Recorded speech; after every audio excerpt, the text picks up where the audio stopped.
আসসালামু আলাইকুম সম্মানিত দর্শক। আজকে আমরা ঢাকা হতে সরাসরি পাবনার উদ্দেশ্যে বের হয়েছি। তো আমরা ইতিমধ্যে পাবনা যাওয়ার জন্য বঙ্গবন্ধু সেতু পূর্ব টোল প্লাজাতে টোল দেওয়ার জন্য দাঁড়িয়েছিলাম। তো আমাদের টোল দেওয়া শেষ, আমরা আবার আমাদের গন্তব্যের দিকে ছুটে চলেছি ইতিমধ্যে। তো আজকে আপনাদেরকে দেখাবো বঙ্গবন্ধু সেতু পার হতে কতটুকু সময় লাগে। তো সেটা এখন আপনাদের মাঝে দেখাতে চলেছি।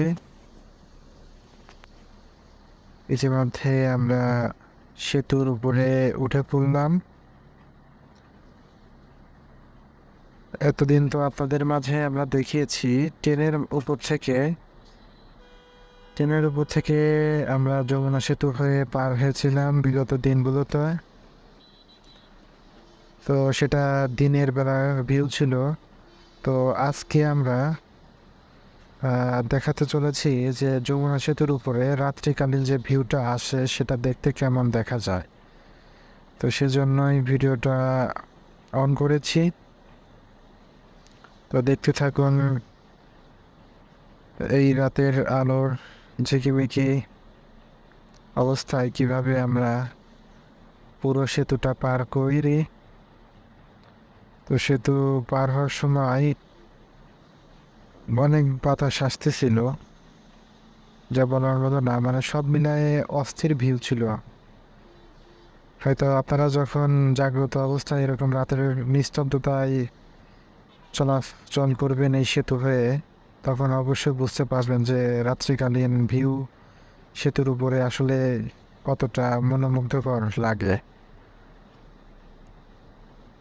এখন আমরা দিনের বেলাতে আপনারা অনেক সময় দেখবেন যে এই যে পাশ দিয়ে যে রেল লাইন আছে যমুনা সেতুর উপর দিয়ে, এখানটা দিয়ে রেল অনেক সময় ট্রেন চলাচল করে রেল লাইনের উপর দিয়ে।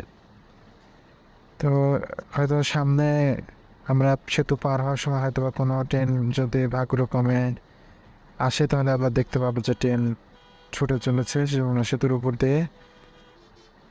তো পাশেই ওই পাশ দিয়ে আপনার রেল সেতু ইতিমধ্যেই কাজ শেষের দিকে, হয়তো বা ডিসেম্বরের শেষের দিকে সেতু হয়ে ওই পাশ দিয়ে ট্রেন চলাচল করবে।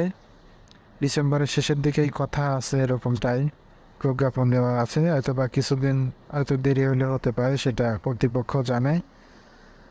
তো আমরা সচরাচর যেহেতু ট্রেনে হয়ে গেলে আমরা এই ব্রিজের উপর দিয়ে যাই এবং খুব আস্তে আস্তে ট্রেনটা পার হয় এবং পুরো নদী বা পুরো রাস্তার ভিউগুলাই দেখা যায় আসলে কতটা সুন্দরভাবে গাড়ি চলাচল করে, সেগুলো আমরা দেখতে পারি। তো ইতিমধ্যে আমরা সেতুর মাঝামাঝি জায়গাতে চলে আসছি। গাড়িটা খুব জোরেও না খুব আস্তেও না, স্বাভাবিকভাবেই ৮০, ৭৫, ৭০-এর মধ্যে স্পিড রাখা হয়েছিল, যাতে করে সেতুর মনোমুগ্ধকর পরিবেশগুলো ভালোভাবে ফিল করতে পারি। এবং অত্যন্ত ঠান্ডা বাতাস হচ্ছিল সেতুর উপর, যেটা অনেক ভালো লাগতেছিল সব মিলায়ে। তো বেশিরভাগ সময় ঢাকা বা নারায়ণগঞ্জ যেদিকেই যায় না কেন, ঢাকার দিকে এবং বঙ্গবন্ধু সেতু হয়ে গত কয়েক বছর যাবৎ ট্রেনেই চলাচল করা হয়। আপনারা দেখতে পাবেন যে আমি ট্রেনে চলাচল বেশিরভাগ সময় করে থাকি। আসলে ট্রেনে আমার কাছে একটা ভালো লাগার বিষয় হয়ে দাঁড়িয়েছে ইতিমধ্যে। যদিও বা ট্রেন বর্তমানে অনেক লেট বা দুর্ভোগের শিকার করতেছে জনগণকে, তারপরেও ট্রেন একটা ভালো লাগার জায়গা তৈরি হয়ে দাঁড়িয়েছে।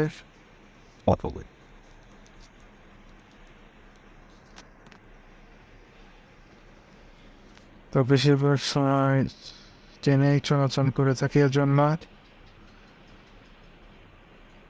তো ট্রেনের ভিতরে একটা অন্যরকম প্রশান্তি বা ভালো লাগা কাজ করার জন্যই ট্রেনের চলাচল করি। আমাদের পাবনাতে ইতিমধ্যে অনেকগুলো প্রজ্ঞাপন জারি হয়েছিল যে ট্রেন আসবে, হয়তো বা আমরা পাবনা থেকে সরাসরি ঢাকাতে রেল যোগে ঢাকাতে যাব, কিন্তু সেই স্বপ্ন হয়তো বা এখন পর্যন্ত সত্যি হয়ে ওঠেনি। তবে রিসেন্টলি আবারও শোনা যাচ্ছে, অনেকগুলো প্রজ্ঞাপনে দেখা গেছে এই আপনার ঈশ্বরদী থেকে ঢাকা পর্যন্ত ডুয়েল গেজ ডাবল লাইন আসলে না থাকার কারণে ট্রেন এমনিতেই ক্রসিংয়ে পড়তে হয়, এই কারণেই ট্রেনগুলো দিচ্ছে না, এমনিতেই দুর্ভোগের শিকার হতে হয়।